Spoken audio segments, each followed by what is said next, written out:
Hello friends, आज मैं आपके साथ डिस्कस करूंगा functional structure versus divisional structure. इन दोनों में क्या फ़र्क होता है। ठीक है, इससे पहले मैंने functional structure and divisional structure के ऊपर डिटेल में वीडियोस बनाई है, जिसका लिंक मैं डिस्क्रिप्शन में आपको दे दूंगा।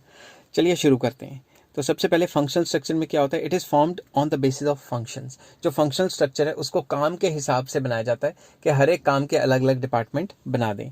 और डिविजनल स्ट्रक्चर एक ऐसा स्ट्रक्चर है जो प्रोडक्ट के हिसाब से बनाया जाता है कि एक प्रोडक्ट है उसको एक डिपार्टमेंट रखें और दूसरे प्रोडक्ट को दूसरे डिपार्टमेंट में। सेकंड पॉइंट आ जाता है difficulty to fix accountability.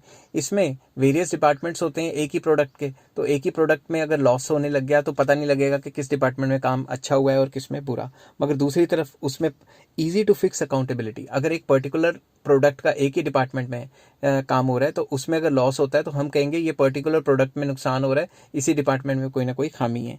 Next, economical. ये जो फंक्शनल स्ट्रक्चर है वो सस्ता पड़ता है क्योंकि इसमें क्या है, एक ही प्रोडक्ट के लिए अलग अलग डिपार्टमेंट्स खोले हुए हैं। दूसरी तरफ जो डिविजनल स्ट्रक्चर है उसमें काफ़ी महंगा पड़ता है क्योंकि जितने भी डिवीजन्स हैं, जितने भी डिपार्टमेंट्स हैं, उनमें एक ही अलग अलग प्रोडक्ट बनेगा। एक डिपार्टमेंट एक ही प्रोडक्ट में स्पेशलाइज होगा और एक डिपार्टमेंट को सारे वो फीचर चाहिए होंगे, production department, sales department, purchase department, और सारों के अलग अलग ये डिपार्टमेंट होंगे एक ही डिपार्टमेंट के अंदर, तो ये काफ़ी एक्सपेंसिव पड़ेगा, महंगा पड़ेगा।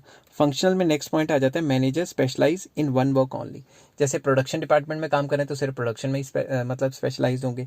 On the other hand manager specialise in more than one work, क्योंकि एक ही डिपार्टमेंट में इसमें एक प्रोडक्ट बन रही है और एक प्रोडक्ट में तो कई टाइप के काम आ गए ना, तो इसमें डिफरेंट टाइप्स ऑफ वर्क्स में मैनेजर स्पेशलिटी हासिल कर लेंगे। नेक्स्ट आ जाता है इट ब्रिंग्स फंक्शनल स्पेशलाइजेशन। तो फंक्शनल स्ट्रक्चर में काम के हिसाब से अलग अलग डिपार्टमेंट है तो इसमें फंक्शनल स्पेशलाइजेशन आ जाती है और दूसरी जगह प्रोडक्ट स्पेशलाइजेशन हो जाती है क्योंकि हर एक प्रोडक्ट में एक डिपार्टमेंट में एक ही प्रोडक्ट डाला होता है। बार बार वही बातें की गई हैं। नेक्स्ट आ जाता है लेस कोऑर्डिनेशन। इसमें आपस में डिपार्टमेंट्स में कम कोऑर्डिनेशन होगा, इसमें ज़्यादा कोऑर्डिनेशन होगा क्योंकि एक ही प्रोडक्ट को एक डिपार्टमेंट में रखा है और उस डिपार्टमेंट के सब डिपार्टमेंट्स हैं जो अच्छी तरह से कोऑर्डिनेशन में काम करेंगे। Less autonomy.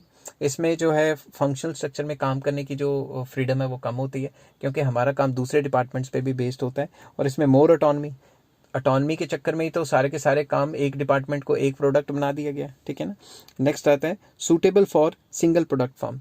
तो ये उन सिचुएशंस में कामयाब है जब एक ही प्रोडक्ट बना रही हो पूरी की पूरी कंपनी।